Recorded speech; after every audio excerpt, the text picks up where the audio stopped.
بسم اللہ الرحمن الرحیم۔ السلام علیکم۔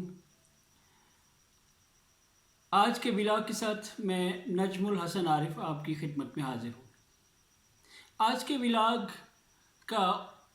موضوع 10 اپریل کو یوم جمہوریہ منانا کیوں ضروری ہو گیا، اور اسی کا دوسرا پہلو یہ ہے کہ 50 سال پہلے سے لے کر آج تک کبھی اس جانب کسی قائد کا، کسی دستور ساز کا، کسی قانون ساز کا خیال کیوں نہیں گیا۔ یہ بھی آج ہی ڈسکس کیا جائے گا کہ اس دستور کے بنانے والے، جن میں ذوالفقار علی بھٹو کا نام سب سے پہلے آتا ہے، اور ان کے ساتھیوں میں سے جو بعد ازاں کئی سال تک زندہ رہے، اور خود ذوالفقار علی بھٹو صاحب کم از کم اس دستور کے نفاذ کے 4 سال بعد تک اقتدار میں رہے،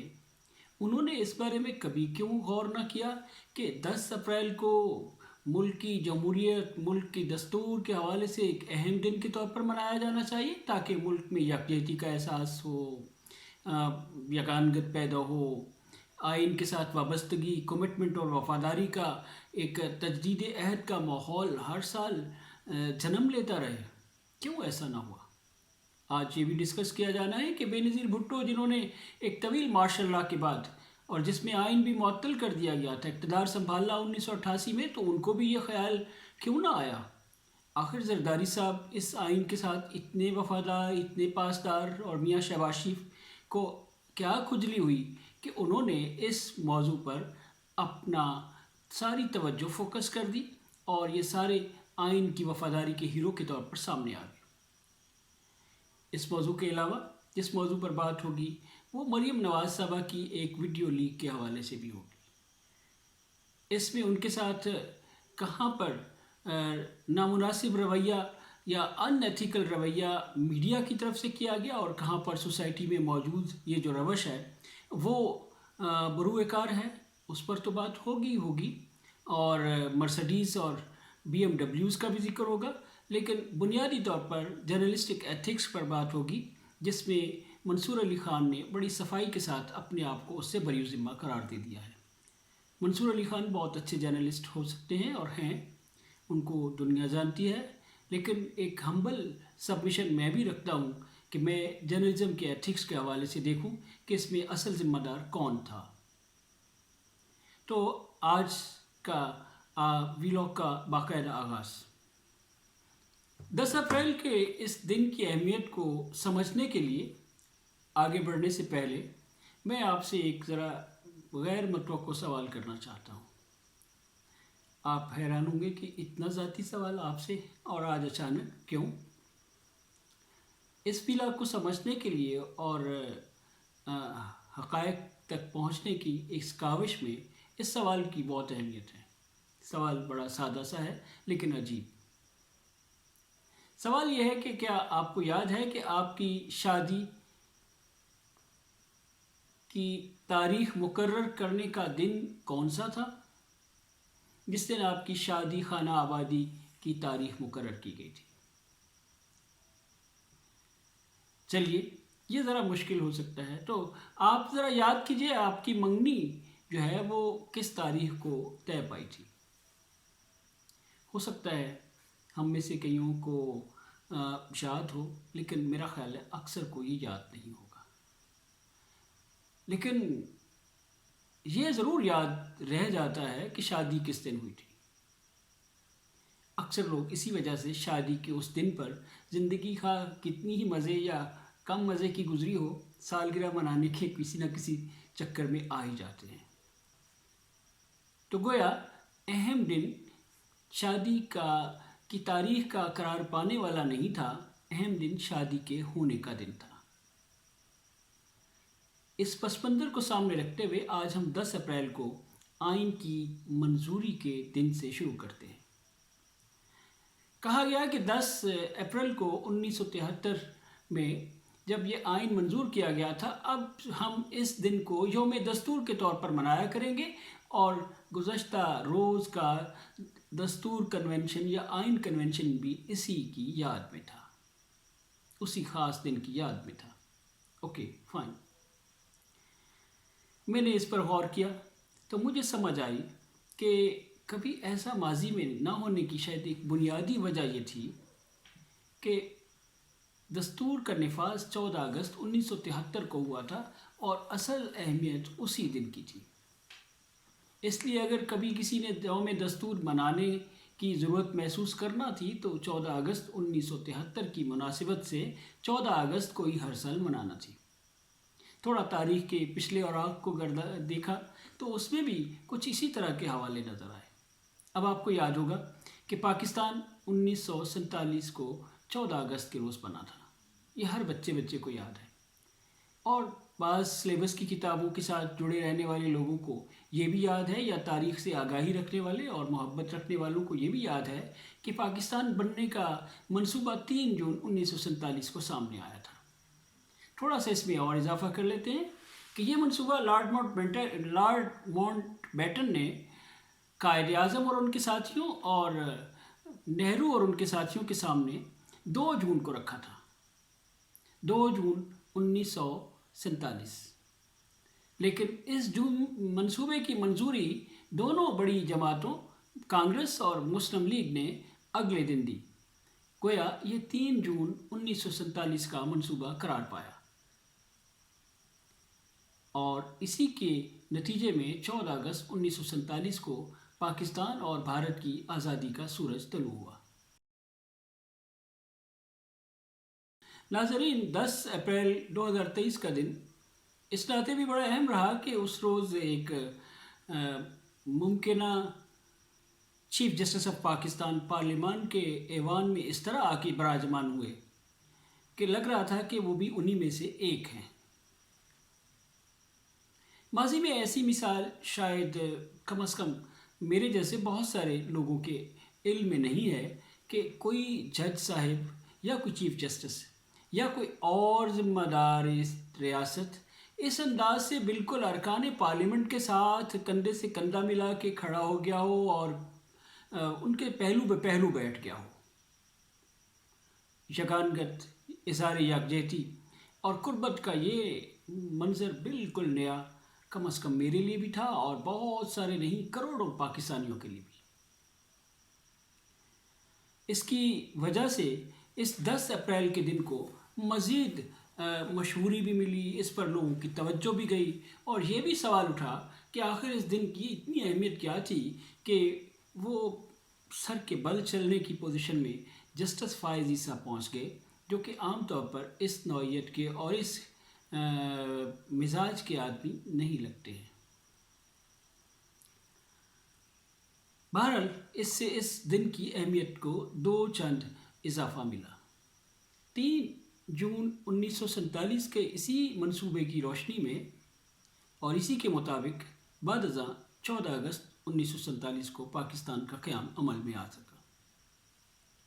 تب سے لے کر اب تک 75 برسوں کے دوران ہمیشہ پاکستان کا یوم آزادی 14 اگست کو ہی منایا جاتا ہے۔ کبھی ایسا نہیں ہوا کہ کسی تاریخ کے بڑے رکھوالے نے، مورخ نے ہمیں کہا ہو کہ بھائی یوم آزادی تو 3 جون کے حوالے سے منانا چاہیے، کہ منصوبے کی تقسیم ہند کے منصوبے کی منظوری 3 جون کو ہی تھی، اور کبھی کسی طالب علم نے بھی اس پر سوال نہیں اٹھایا۔ فطری سی بات ہے کہ اصل واقعہ جو رونما ہوا، جس نے اس خطے کی تاریخ کو بدلا اور ایک تبدیلی پیدا کی، وہ 14 اگست 1947 کا دن تھا۔ تھوڑا سا تاریخ کے ایک اور جھروکے میں جھانکنے کی کوشش کی تو مجھے 1930 کے الہ آباد کے مسلم لیگ کے سالانہ جلسے کی یاد آئی۔ اس کے بارے میں بعض لوگوں نے کہا کہ 29 دسمبر کو ہوا 1930 کو، بعض کا خیال ہے کہ 30 دسمبر کو ہوا۔ ہم اس جلسے کو علامہ اقبال کے پاکستان سے متعلق خواب کی تناظر میں دیکھتے ہیں کہ علامہ اقبال نے پاکستان کے قیام کے لیے اپنا خواب اور اپنا بنیادی آئیڈیا اسی جلسے میں پیش کیا تھا، جب وہ اس جلسہ مسلم لیگ کی صدارت کر رہے تھے۔ لیکن دلچسپ بات ہے، کبھی اس بنیادی آئیڈیے اور بنیادی تصور پاکستان کے حوالے سے ہم نے یوم آزادی کا دن منسوب نہیں کیا، بلکہ یوم آزادی 14 اگست کو ہی منایا جاتا ہے۔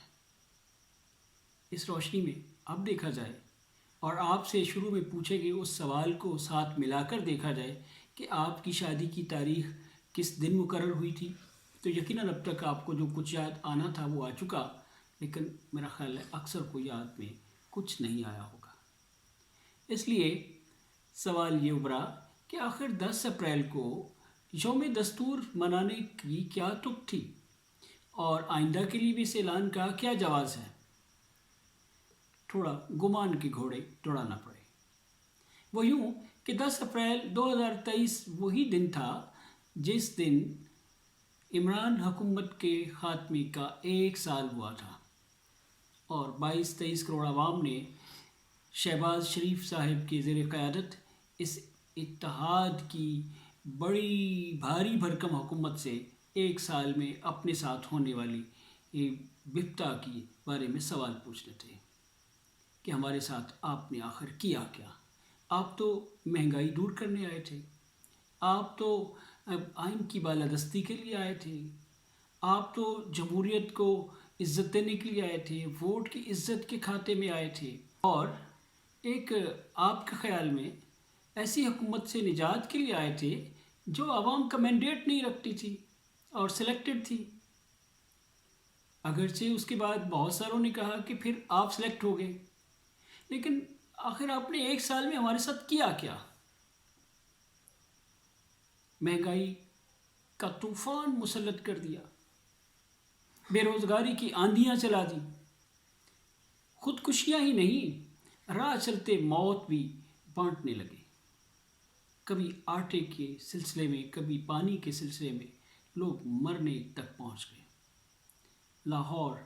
کراچی، فیصل آباد، مانسہرہ اور نہ جانے کہاں کہاں یہ واقعات آئے روز لوگوں کو دیکھنے کو ملے۔ تو کیا آپ چاہتے تھے، خدا نہ خواستہ گمان کا گھوڑا کہہ رہا ہے، کہ آپ چاہتے تھے کہ 10 اپریل کو سال کے پورا ہونے کے بعد میڈیا میں اور سماجی سطحوں پر، سوشل میڈیا میں اور عوامی حلقوں میں اس پر زیادہ سوال و جواب اور بحث مباحثے کا ماحول یا امکان پیدا نہ ہو سکے؟ گمان کا دوسرا گھوڑا کہتا ہے کہ 10 اپریل 2023 وہ تاریخ تھی جس دن الیکشن کمیشن کو حکومت نے 21 ارب روپے منتقل کرنا تھے، گویا عدلیہ کی طرف سے ایک دی تاریخ تھی۔ لیکن کیا گیا؟ جسٹس فائز عیسیٰ کی آمد کو اپنے لیے ایک اچھا جسٹر سمجھا گیا، یکجہتی اور یگانگت کا ماحول دیا گیا، اور اس حوالے سے بھی عدالتی فیصلے کی پاسداری کو ضروری خیال نہ کیا گیا، ورنہ اس پر بھی بات ہوتی۔ تو ہم نے کیا کیا کہ ہم نے عدلیہ کے ایک بڑے کھلاڑی کو اپنے ہاں بلا کر اور خود بڑے بڑے جگادری جمع ہو کر دستور کنونشن کے نام پر ایک نئی، ذرا سخت لفظ نہ ہو جائے، واردات کی کوشش کر لی۔ قدرے فائدہ مریم نواز کی کو بھی ہوا، اگرچہ وہ شاید اس پلان کا حصہ نہیں تھا، لیکن پلان سے ہٹ کر انہیں قدرے فائدہ ہوا کہ ان کی مرسڈیز اور BMW سے متعلق ویڈیو لیک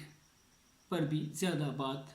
شروع میں نہ ہو سکی، کیونکہ سارا دن تو یہی سلسلہ چلتا رہا، اور چیف جسٹس امکانی جو ہیں ان کی گفتگو اور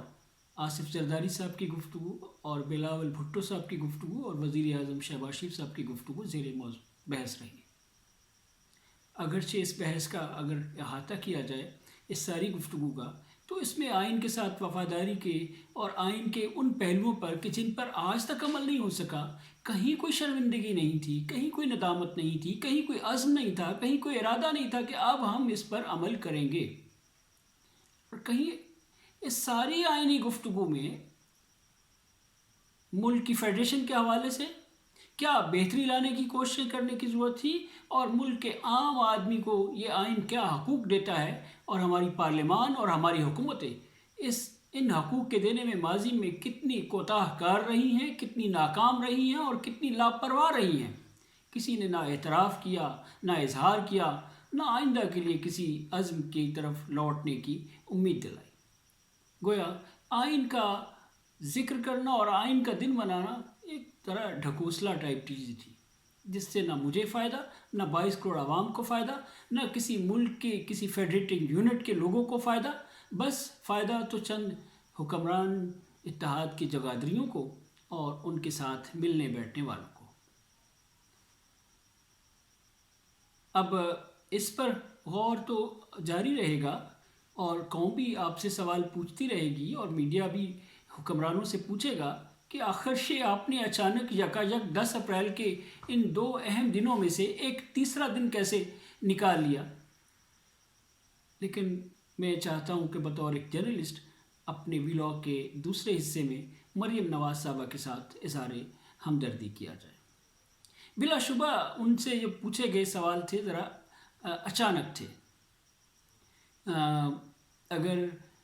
منصور علی خان ان کے ساتھ کوئی ارینجمنٹس میں آ جاتے تو شاید یہ اچانک سوالوں کا سامنا نہ کرنا پڑتا، لیکن منصور علی خان نے اپنے سوالات اپنے پاس رکھے اور اچانک سوال کرنے کے بعد مریم نواز صاحبہ کو ایک پریشانی میں ڈال دیا۔ لیکن اس کے بعد جو پریشانی اب ہوئی 10 اپریل کی شام کو، وہ زیادہ خوفناک، زیادہ تکلیف دہ ہے، خاص طور پہ مریم نواز اور ان کی پارٹی کے لیے،